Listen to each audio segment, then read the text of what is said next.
अस्सलाम वालेकुम। C section कब होना चाहिए, कब नहीं होना चाहिए, इसके बारे में आजकल अक्सर मैंने बातें सुनी हैं कि सबसे इम्पोर्टेंट बात ये है कि लोगों का जो है ना इस बारे में ट्रस्ट उठ चुका है। वो समझते हैं कि कुछ लेडी डॉक्टर्स जो हैं वो जानबूझकर जो है वो सी सेक्शन की तरफ ले जाते हैं।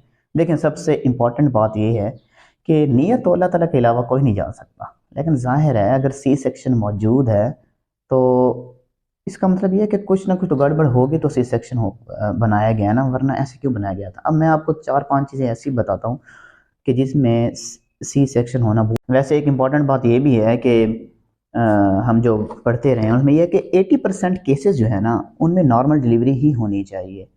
ठीक है। अब सी सेक्शन आजकल क्यों आम क्यों होता जा रहा है, सबसे इम्पोर्टेंट बात ये है कि मैटरनल फैक्टर इसमें बहुत इंपॉर्टेंट हैं।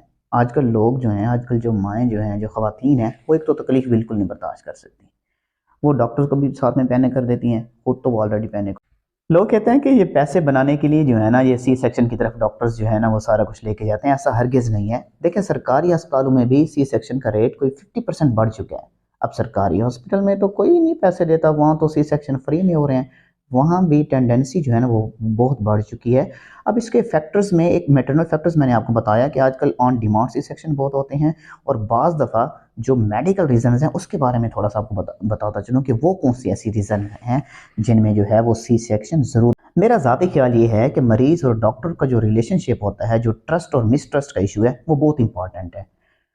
अगर आप डॉक्टर अपने पे ट्रस्ट करेंगे, तो आप कभी इस तरह की बातें नहीं करेंगे, ठीक है? सबसे इम्पोर्टेंट आप ये देखें, अगर आप एक चीज़ के बारे में जानते नहीं हैं, आप देखें आप बाइक के बारे में नहीं जानते, आप इंजन के बारे में नहीं जानते, आप मैकेनिक के पास जाते हैं, वो आपको जो कहता है आप उसके मुताबिक चलते हैं।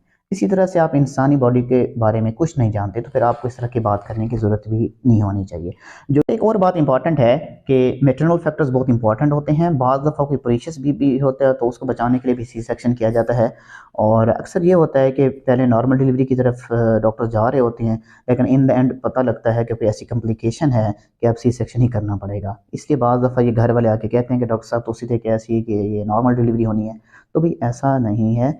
Sometimes there are many indication के फीटस की जो है वो पोजीशन सही नहीं है, या कोई पेल्विक मैटरनल पेल्विक डिफॉर्मिटी है, या कोई लेबर डिस्टोशिया हो गया है, या इस तरह से कोई पेल्विक डिफॉर्मिटी है, साथ साथ में कोई फीटल की मेल प्रेजेंटेशन आपको जैसे मैंने बताया, या फीटल की हार्ट रेट कम है, या there are so many issues. तो ये आप लोग इस बारे में कुछ नहीं जानते, तो अपने डॉक्टर पर और अल्लाह पर एतबार रखा करें। मेरे ख्याल में कोई भी लेडी डॉक्टर ऐसी नहीं है जो जानबूझकर या पैसे बनाने के लिए सी सेक्शन करेगी। ऐसा नहीं है, किसी भी डॉक्टर की ट्रेनिंग इस तरह से नहीं की जा सकती। अगर हम दिन रात जाकर पढ़ते हैं तो आवाम के लिए पढ़ते हैं। ये एक ट्रस्ट जो है, एक मीडिया ने ख़राब कर दिया है, तो हमेशा पॉजिटिव बात को आगे फैलाया करें। अगर आपको पता है कि आप एक चीज़ के बारे में नहीं जानते, तो फिर आप उसके बारे में बात भी ना किया करें। बाकी अगेन वही बात, जो नीयत होती है वो अल्लाह पाक बेहतर जानते हैं। एक जो ट्रस्ट है, इसको मिसट्रस्ट में तब्दील ना होने दें। Thank you. डॉक्टर अब्दुल मुकीत। अल्लाह हाफ़िज़।